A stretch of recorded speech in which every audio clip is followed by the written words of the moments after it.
오늘 방금 읽었던 이 시편 23편은 아주 워낙 유명한 시편이기 때문에 아마 여러분들 보고 외우라고 해도 일정 부분은 외울 수 있는 그런 본문이기도 합니다.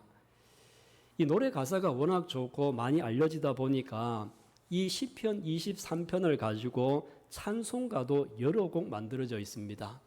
우리 찬송가에도 한 두세 곡이 이 시편 23편을 주제로 만들어져 있고요. 그리고 또 이 시가 또 워낙 유명하다 보니까 시편 23편을 패러디를 한 내용들도 참 많습니다. 어떤 게 있느냐 하면 보험을 하시는 분들은 시편 23편을 어떻게 읽느냐. 보험하시는 분 이렇게 한대요. 보험은 나의 목자시니 내게 부족함이 없으리로다. 질병의 음침한 골짜기를 다닐지라도 병원비를 두려워하지 않는 것은 실비보험과 암보험이 나와 함께함이라. 보험을 하시는 분들 이 정도의 마음이 있다는 거죠. 카페를 하시는 분들, 커피를 판매하시는 분들은 또 시편 23편을 어떻게 읽느냐 하면 커피는 나의 목자시니 카페인의 부족함이 없으리로다. 아메리카노의 향기와 카페 라떼의 달콤함이 잠에서 덜 깬 나를 각성시키는 도다. 카페 하시는 분들은 시편 23편을 이렇게 한다 그래요. 그럼 우리 문순봉 장로님처럼 안경 하시는 분들은 이 시편 23편을 어떻게 읽을 것 같아요? 안경 하시는 분들은 어떻게 하느냐 하면 안경은 나의 목자시니 시력 교정으로 부족함이 없으리로다. 노안이 와도 눈이 침침해도 내가 두려워하지 않는 것은 다초점 렌즈와 카이로스 안경이 나와 함께 하심이라. 안경 하시는 분들은 이렇게 한답니다. 또 수술을 앞둔 분들이 마음에 좀 무거움이 있고 또 걱정이 되잖아요. 그래서 수술을 앞둔 분들은 시편 23편을 어떻게 읽느냐 하면 여호와는 나의 목자시니 내게 부족함이 없으리로다. 나를 고요한 회복실로 누이시며 평안한 링거의 물가로 인도하시는도다. 내가 마치의 깊은 골짜기를 지날지라도 해를 두려워하지 않을 것은 주께서 수술실에서도 나와 함께 하심이라. 아멘. 자, 워낙 유명한 본문이다 보니까 뭐 갖다 끼우면 다 됩니다. 하여튼 뭐 자기가 좋아하는 거 다 맞출 수 있는 그 정도로 여러 가지의 버전으로 해석할 수 있는 것이 이 시편 23편이거든요. 이 시편이 또한 유명한 게 왜 또 신앙적으로 유명하냐 하면 우리 성도들과 하나님의 관계를 목자와 양을 통해서 비유해서 쉽게 설명을 해줍니다. 1절에 그렇게 시작해요. 여호와는 나의 목자시니. 여호와 하나님이 나의 목자시다. 그래서 하나님을 목자로 우리를 양으로 비유를 하고 있죠. 지금은 우리가 양을 동물원이나 목장이나 가야 양을 볼 수 있지 않습니까? 근데 이스라엘에서는 문 열고 밖에만 나가면 쉽게 볼 수 있는 동물이 양입니다. 근데 양의 특징이 있죠. 양의 특징은 우리가 알고 있는 것처럼 목자가 있어야만이 생존 가능한 동물이 양입니다. 자기 스스로 풀밭이 어디에 있는지, 마실 물이 어디에 있는지 찾을 수 있는 능력이 없는 짐승이 양입니다.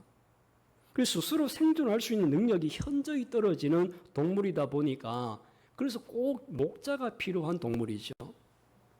그리고 양은 스스로가 자기를 방어할 수 있는 능력이 없습니다. 늑대라든지 다른 포식자들에게 쉽게 잡아먹히죠.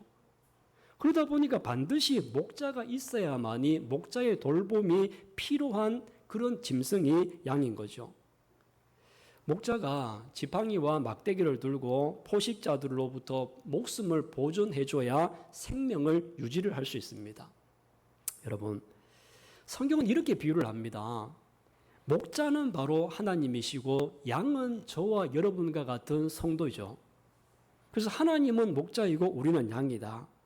그래서 하나님은 우리의 목자가 되셔서 한순간도 여러분을 놓치지 않으시고 지켜보고 계시는 줄로 믿습니다. 하나님이 저 멀리 딴 데 계시는 것이 아니라 내 곁에서 나를 돌보시고 목자가 양을 책임지는 것처럼 책임지고 지켜주시는 분이 하나님이십니다. 이렇게 목자가 되신 하나님께서는요, 어떻게 우리에게 하신다라고 말씀하고 있느냐 하면 오늘 우리가 말씀들을 보면서 이 말씀을 통해서 힘을 얻고 또 또 이 말씀을 통해서 위로를 얻는 시간이 되시기를 간절히 바랍니다. 그럼 2절을 한번 보겠습니다. 자, 2절을 같이 한번 읽어보겠습니다. 시작. 그가 나를 푸른 풀밭에 놓이시며 쉴만한 물가로 인도하시는도다. 아멘. 자, 이스라엘에서는요, 이 푸른 풀밭과 쉴만한 물가를 찾는 게 쉽지 않습니다. 워낙 강야도 많고 사막도 있고 하다 보니까 풀도 쉽게 구할 수도 없고 물은 더 구하기가 더 어렵습니다. 그런데 이러한 환경에서도 양이 살 수 있는 것은 왜 살 수 있느냐 하면요, 목자가 푸른 풀밭이 어디에 있는지, 어디에 가면 마실 물이 있는지, 어디에 가면 샘이 있는지를 알고 있고 그리로 목자가 인도해 주기 때문입니다. 이와 마찬가지로 지금도 하나님께서는 저와 여러분들을 푸른 풀밭으로 쉴만한 물가로 인도하고 계신 줄로 믿습니다. 우리는 양과 같이 어리석어서 좋은 풀밭이 어디에 있는지, 어디가 쉴만한 물가인지 이것을 찾지 못해서 헤매는 인생이 우리 인생이지 않습니까? 사람이 아무리 똑똑하다고 하지만 사실은 양과 같은 존재죠. 목자가 없으면 앞뒤 분간도 못하는 그런 존재가 저와 여러분들입니다. 그러나 우리에게는 목자 되시는 하나님이 있습니다. 그 하나님이 지금도 내 곁에서 나를 이끌고 계시고 동행하고 계심을 믿고 푸른 풀밭 쉴만한 물가에 도착할 수 있는 여러분들이 되시기를 주님의 이름으로 축원합니다. 그다음에 4절도 한번 보세요. 우리 4절 말씀을 같이 한번 읽어보겠습니다. 내가 사망의 음침한 골짜기로 다닐지라도 해를 두려워하지 않을 것은 주께서 나와 함께 하심이라. 주의 지팡이와 막대기가 나를 안위하시나이다. 아멘. 자, 여러분, 우리 인생길에는 푸른 초장과 그 다음에 쉴만한 물가만이 있는 게 절대 아닙니다. 때로는 깊은 어두움의 골짜기, 여기는 사망이 엄침한 골짜기라고 이야기하고 있는데 이렇게 깊은 어둠의 골짜기를 지나가야 될 때도 있습니다. 모든 사람들은 푸른 초장, 쉴만한 물가, 거기에서만 머물고 싶어 하지요. 그러나 어쩔 수 없이 우리가 위험한 골짜기를 지나가야 되기도 하고 어쩔 수 없이 그 골짜기 안으로 들어가야 될 때가 있습니다. 내가 가고 싶지 않지만 가야 되고 만나고 싶지 않지만 늑대를 만나야 될 때도 있습니다. 그런데 이 위험한 골짜기와 무서운 짐승이 두렵지 않는 이유가 있습니다. 그 이유는 다른 게 아니라 내 곁에 목자가 되시는 하나님이 나와 함께 하시기 때문인 줄로 믿습니다. 우리는 하나님께 그렇게 기도하죠. 하나님, 저는 이 위험한 골짜기, 고난의 골짜기 싫습니다. 좋은 길만 가게 해주십시오. 이렇게 다들 기도하지 않습니까? 그러나 골짜기를 면제해 주지 않을 때도 있습니다. 우리는 골짜기를 면제해 달라고 기도하지만 하나님은 때로는 우리에게 이 골짜기를 면제하지 않고 골짜기로 밀어 넣으실 때도 있습니다. 그러면 어쩔 수 없이 우리는 이 고난의 음침한 골짜기를 지나가야 됩니다. 그러나 이 고난의 골짜기 입구에서나 그 고난의 골짜기를 지나가면서 우리가 명심해야 될 것은 하나님은 그 골짜기 길을 나 홀로 걷게 하시는 것이 아닙니다. 나 홀로 걷게 하시는 것이 아니라 옆에서 나의 손을 잡고 함께 걷고 계시는 분이 하나님이십니다. 여러분, 하나님이 함께 걷는다고 해서요, 골짜기가 평지로 바뀌는 게 아닙니다. 골짜기가 하나님이 계신다고 해서 갑자기 평지로 좋은 길로 바뀌는 것은 아니지만 내 마음이 바뀌어요. 우리가 하나님이 내 곁에 계신다라고는 확신과 믿음을 가지고 있으면요, 내 마음이 두려운 마음에 용기가 생깁니다. 나 혼자일 때는 발걸음이 잘 떨어지지 않지만 누군가 내 옆에서 나의 손을 잡고 함께 걷는다라고 하면 위험하고 두려운 골짜기도 용기를 내서 걸을 수 있지 않습니까? 제가 어릴 때 중학교 1학년 때 이제 그때만 하더라도요, 저희 동네에, 그 다음에 동네에서 뭐 들어가는 입구라든지 이런데 가로등이라고 하는 것은 구경할 수가 없었습니다. 가로등 자체가 없었거든요. 그래서 저희 동네에서는 초등학교까지만 다닐 수가 있었고 중학교는 저희 동네에서 다닐 수 있는 근처에 학교가 없었어요. 그래서 무조건 초등학교를 졸업을 하게 되어지면 영주 시내로 나가서 자취를 해야 되면 됐습니다. 통학할 수 있는 거리가 안 되니까요. 버스도 없고 통학도 못 하니까 무조건 자취를 하러 나가야 되거든요. 그러면 이제 주일날 저녁에 학교로 가기 위해서 영주 시내 자취방으로 갔다가 그다음에 토요일날 1시에 수업을 마치고 나면 그 버스를 다시 타고 시골로 들어와야 됩니다. 버스에 또 내려서도 저희 집까지 한 5리 이상을 걸어야 되는 산길을 아주 한참을 걸어가야 됩니다. 그리고 버스도 많은 게 아니라 그냥 서너 대밖에 없다 보니까 어쩌다가 토요일날 집에 가야 되는데 낮에 가는 버스를 놓치게 되어지면 막차를 타고 이제 집에 들어가야 될 일이 그럴 때가 생겨요. 물론 해가 길 때는 저녁 7시, 8시 돼도 어느 정도 밝기 때문에 괜찮지만 해가 짧은 시절에는요 금방 어두워지기 때문에 캄캄해집니다. 어린 나이에 중학교 1학년 나이에 그 산길을 캄캄한 길을 걷는 게 쉽지 않거든요. 근데 혼자서 그 길을 걸어가면 어떤 생각이 드느냐 하면 바람이 불잖아요. 바람이 불면 소나무가 흔들흔들합니다.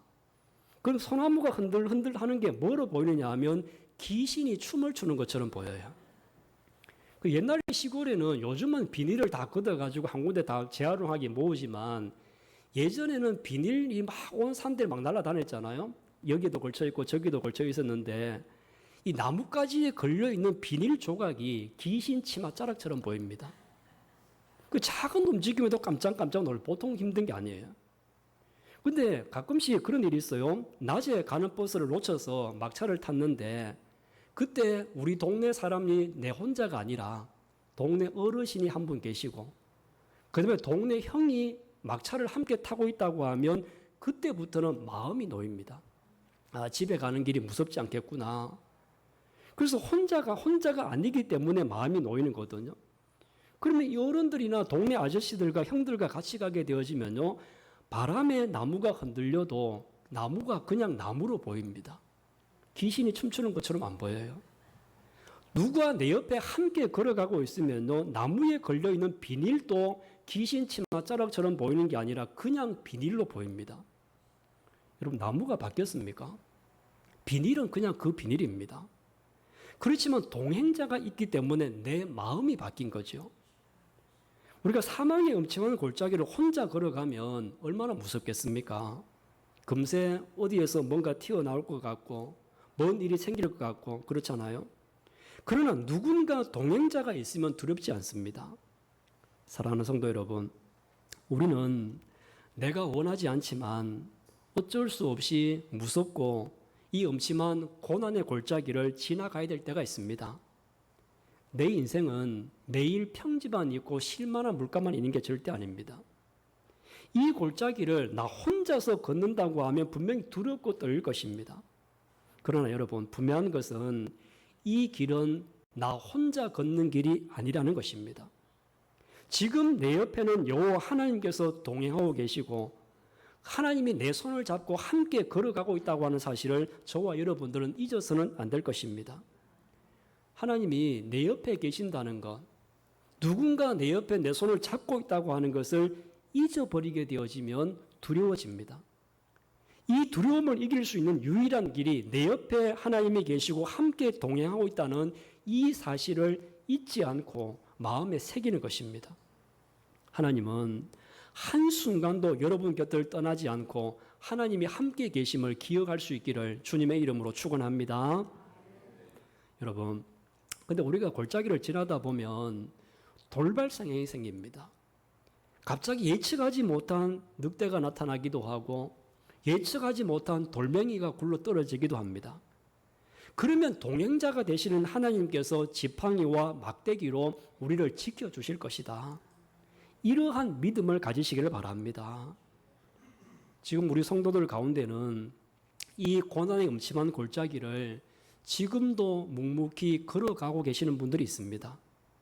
그리고 이 골짜기 입구에서 이제 들어가야 되는 사람도 있습니다. 어떻게 해야 되나? 두려워하는 마음이 앞설 것입니다. 그러나 우리가 이 골짜기를 걷고 있는 도중에 이 골짜기로 들어가는 이 입구에서 꼭 기억하시기를 바라요. 내가 어둠 속에서 헤맬 때에도, 시험을 당해도 괴로울 때도, 힘이 없고 연약할 때도 하나님은 나와 함께 계실 줄로 믿습니다. 나 혼자가 아니죠. 하나님이 동행하고 계시고, 저도 여러분 곁에서 함께 걷고 있고, 우리 모든 성도들이 함께 손을 잡고 걷고 있음을 기억하시기를 바랍니다.